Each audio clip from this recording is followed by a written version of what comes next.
Христианство учит нас, что все живое на Земле было создано неким разумным Творцом, чьи действия не только по умолчанию верны, но и неисповедимы для нас, простых смертных. Наука, напротив, объясняет многообразие жизненных форм вокруг естественными причинами. Эти давние споры набили оскомину тысячам эволюционных биологов. Созданы сотни ресурсов с самыми детальными примерами свидетельств эволюционного процесса и проведены десятки обезьяньих процессов, судебных дел от возмущенных апологетов разумного замысла. В разные времена в массовой культуре были свои лица, ассоциирующиеся в общественном сознании с защитой эволюционной теории. От Дарвина до Докинза.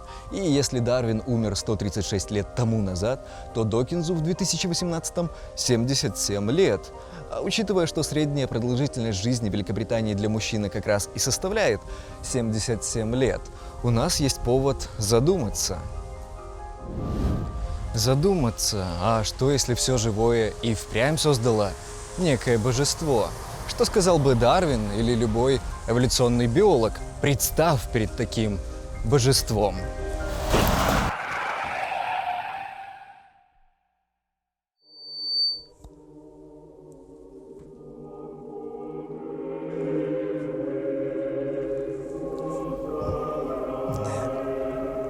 Неловко.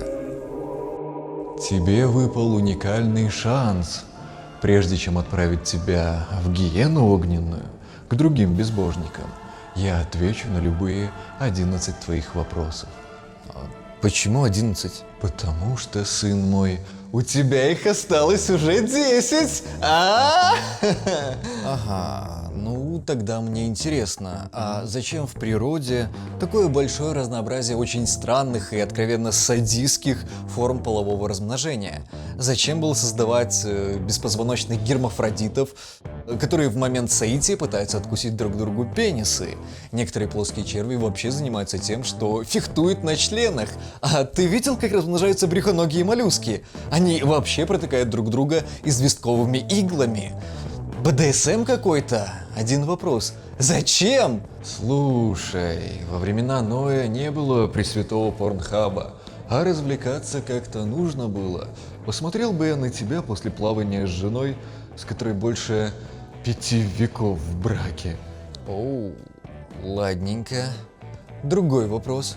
А почему именно жуки?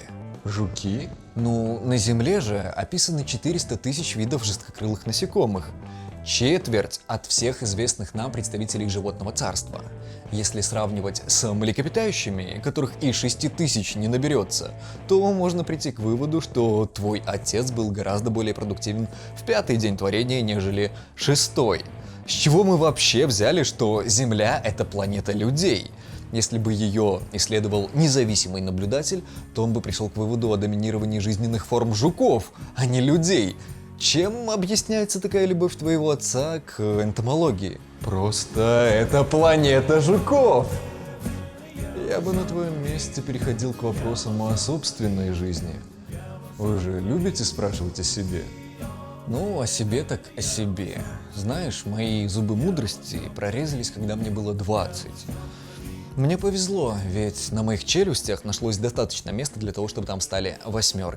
Но вот большинству людей повезло меньше, и в какой-нибудь Швеции больше 70% населения испытывают проблемы с зубами мудрости, когда они внезапно начинают расти под своих соседей. Причем очень часто это происходит бессимптомно и несколько осложняет гигиену полости рта. Зачем так мучить свои создания, давая им лишние, явно проблемные зубы, требующие удаления или постоянного наблюдения? И почему лишь в популяции мексиканских индейцев практически у 100% населения не развиваются зубы мудрости в течение всей жизни? Они что, любимчики Творца? Слушай, ты же не хочешь оставить зубную фею без работы? В нашем профсоюзе будут очень недовольны. В смысле в профсоюзе? Это еще один вопрос, между прочим. В профсоюзе мифических существ. Окей. А что насчет копчика? Нет, конечно, он выполняет определенные функции в прикреплении сухожилий, связок и мышц, но обязательно было делать эту структуру из того, что на 4-й неделе развития является типичным хвостом. И более того, у некоторых людей проявляется одна очень странная хвостовая мышца, идущая от конца крестца к самому краю копчика. Это же типичный рудимент разгибательной мышцы хвоста. Да и известно как минимум 24 случая рождения людей с истинным рудиментарным хвостом. Как это объяснить? Слушай, мужик, я бы на твоем месте так не возмущался насчет анатомии. Ты не видел ранние эскизы? Вы еще легко отделались. Оу, ладно. А что насчет наших ушей? Ну, начиная с 3 недоразвитых ушных мышц, которые некоторые люди могут использовать разве что для забавы, и заканчивая проявляющимся у ряда людей дарвиновским бугорком, который указывает на общую родословную с другими приматами, имеющими заостренные уши. Может, еще скажешь, что на начальных эскизах у нас всех были эльфские ушки? Просто папа толкинист. Но что ты скажешь насчет того, что на левой руке у меня нет длинной ладонной мышцы, а на правой ее можно найти? То есть я попадаю в те 15% населения, у которых ее просто нет. И это неудивительно, ведь она нам не нужна. Ее наличие или отсутствие не влияет ни на силу хвата, левый у меня вообще сильнее, ни на другие функциональные показатели. Она нужна каким-нибудь орангутанам, но у других высших приматов, которые не так активно используют специфические формы передвижения, задействующие эту мышцу, также наблюдается разброс в ее наличии или отсутствии, например, у шимпанзе. Зачем людям лишняя мышца? Длинная ладонная. А такая есть вообще? Да черт с длинной ладонной! Зачем нам волосковые мышцы, служащие у других животных для поднятия шерсти дыбом?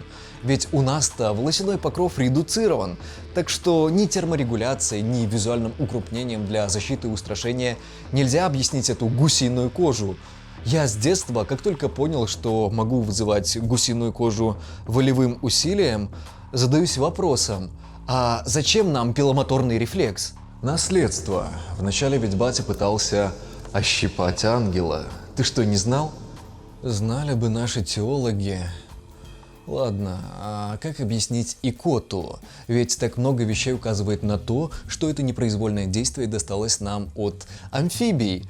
Так, какие-нибудь головастики глотают воду и воздух через жаберные щели рефлексом, очень похожим на икание. Да и оба этих действия, и рефлекс амфибий, и икота, замедляются при повышении уровня углекислого газа.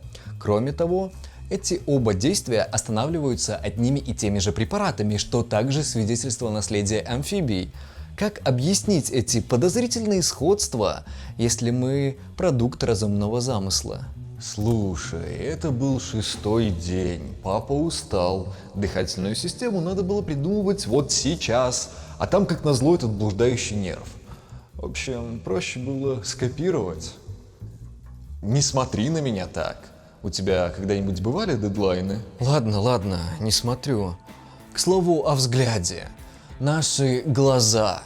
Как можно было спроектировать настолько несовершенный орган? Ты видел нашу сетчатку?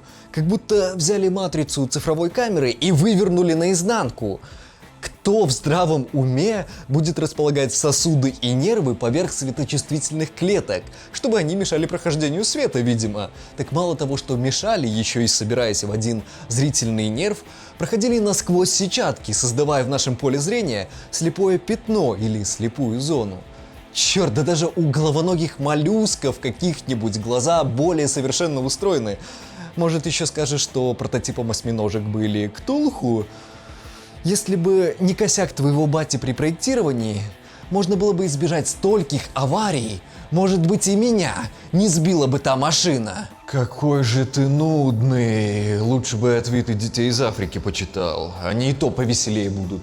Знаешь, у тебя как раз закончились вопросы, так что будешь получать ответы на них сам, зануда, чтоб глаза мои тебя не видели. Ага!